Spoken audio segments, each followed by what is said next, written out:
অশ্রুসিক্ত নয়নে সর্বোচ্চ ধর্মীয় নেতা আয়াতুল্লাহ আলী খামেনির শোকযাত্রায় অংশ নিয়েছেন লাখো ইরানি।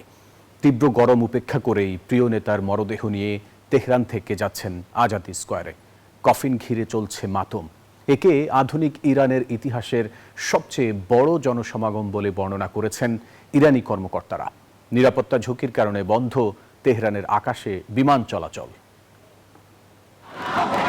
সর্বোচ্চ ধর্মীয় নেতা আয়াতুল্লাহ আলী খামেনির শোকযাত্রায় জনসমুদ্রে পরিণত হয়েছে ইরানের রাজধানী তেহরান। বুকফাটা আর্তনাদ আর প্রিয় নেতাকে হারানোর ক্ষোভে ফুঁসছেন ইরানিরা।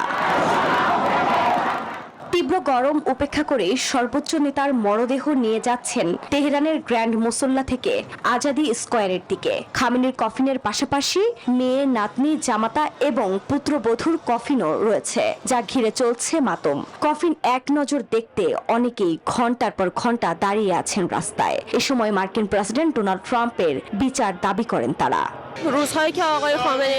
খামেনি আমাদের দেশ ও জাতি উভয়ের জন্যই নিরাপত্তার এক রক্ষা কবচের মতো ছিলেন। তা এতটাই পর্যাপ্ত ছিল যে আমরা তার মূল্য উপলব্ধি করতে পারিনি, কিন্তু যেদিন তাকে হারালাম সেদিন থেকে অনুপস্থিতি পুরোপুরি অনুভব করছি।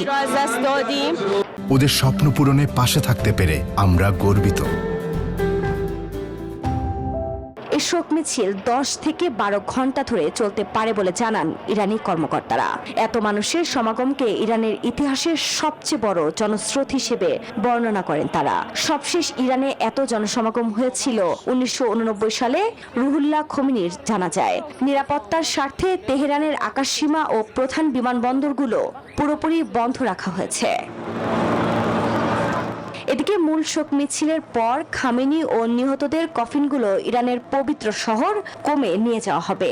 পরদিন কফিন নেওয়া হবে ইরাকের কারবালা ও নাজাফে। 9 জুলাই জন্মস্থান মাশহাদে ইমাম রেজার মাজারের পাশে চিরনিদ্রায় শায়িত হবেন আয়াতুল্লাহ খামেনি। আফরিন মৌ, নিউজ 24।